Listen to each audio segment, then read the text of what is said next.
बहुत ज़रूरी है ज़िंदगी में थोड़ा सा खालीपन, क्योंकि यही वो समय है जब हम खुद के साथ होते हैं।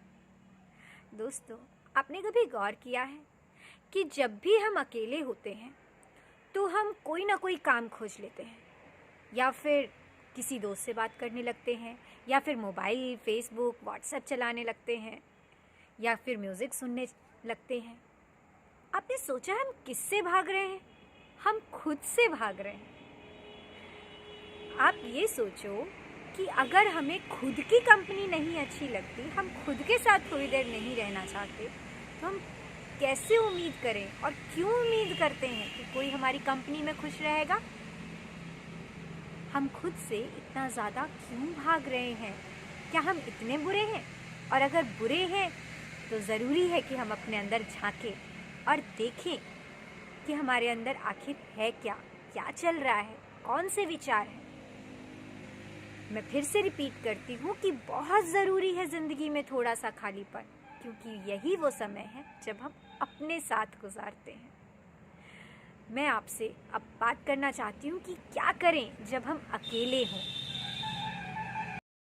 क्या है दोस्तों कि अपनी अकेलेपन से भागने के लिए हम किसी ना किसी से बहुत अटैच कर लेते हैं अपने आप को, और जब किसी से बहुत अटैच हो जाते हैं तो जब वो जुदा होता है तो फिर वो जो दर्द छोड़ जाता है जुदाई का, वो बहुत असहनीय हो जाता है। तो और ये जुदाई होनी है क्योंकि अकेले ही तय करने पड़ते हैं ज़िंदगी के बहुत से सफ़र। ज़िंदगी के हर सफ़र में कोई हम सफ़र नहीं होता। आप फिर कहोगे कि सोचा ना था कि इतनी जल्दी वो साथ छोड़ जाएगा, जो मेरी थोड़ी सी उदासी पे कहता था मैं हूँ ना। ऐसा होता है ज़िंदगी में और होगा ही, ये मान के चलिए। ज़िंदगी में हमेशा कोई साथ दे ये ज़रूरी नहीं है।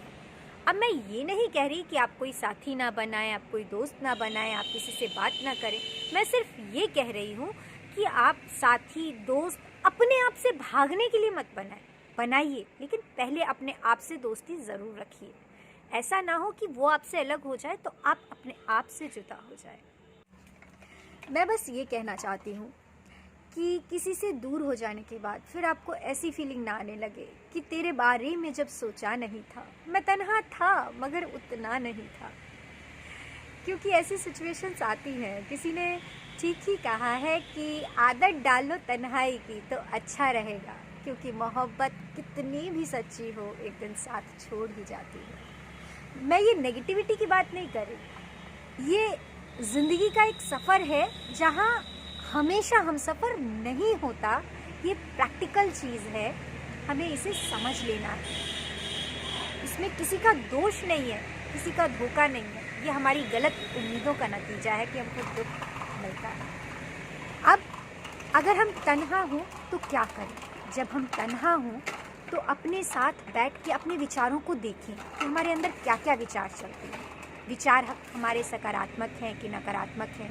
अगर हमारे अंदर नकारात्मक भावनाएं या विचार ज़्यादा आ रहे हैं तो फिर संभालें अपने आप को पॉजिटिविटी से भरें, ताकि आपकी ज़िंदगी खूबसूरत बने। ये जो अकेले आपको समय मिलता है, ये बहुत कीमती समय होता है। इसको बहुत अच्छे से व्यतीत करें अपने आप को निखारने के लिए, अपने अंदर की नेगेटिविटी हटाने के लिए, अपने आप को देखने के लिए कि आपके अंदर ज़्यादा क्या चलता है, नेगेटिव कि पॉजिटिव। और अगर नेगेटिव चलता है तो उसको पॉजिटिव में कैसे बदलें, उस बारे में विचार करने का ये समय होता है जब हम अकेले होते हैं। मैं चाहती हूँ कि आप ऐसे हो जाए कि आप तन्हा भी रहें, अकेले भी रहें, लेकिन बिना अकेलेपन के। वो गुण आ जाए आप में। आप कहें कि मैं माहिर हूँ अकेले रहने में, लेकिन बिना अकेलेपन के। बहुत ही खूबसूरत हो जाएगी ज़िंदगी अगर आप अकेले रहना सीख लें। प्रैक्टिस करें अपने साथ अकेले रहने की। धीरे धीरे जब आपको अकेले रहना आ जाएगा ना, ज़िंदगी में दुख, बहुत सारे दुख कम हो जाएंगे, क्योंकि उम्मीदें कम हो जाएंगी, दूसरों पे डिपेंडेंसी कम हो जाएगी। धन्यवाद। अब एक जोक सुनाती हूँ। एक लड़का बहुत तेज़ी से साइकिल चला रहा था। साइकिल चलाते चलाते वो एक बूढ़े से टकरा गया और दोनों गिर गए। बूढ़ा उठा और उसने अपनी जेब से 1 रुपये निकाले और लड़के को दे दिया। लड़के ने बड़े आश्चर्य से उसकी तरफ देखा। ये क्या बाबा, ये मुझे पैसे क्यों दे रहे हो? बाबा ने कहा, क्योंकि अंधों को पैसे देना पुण्य का काम होता है।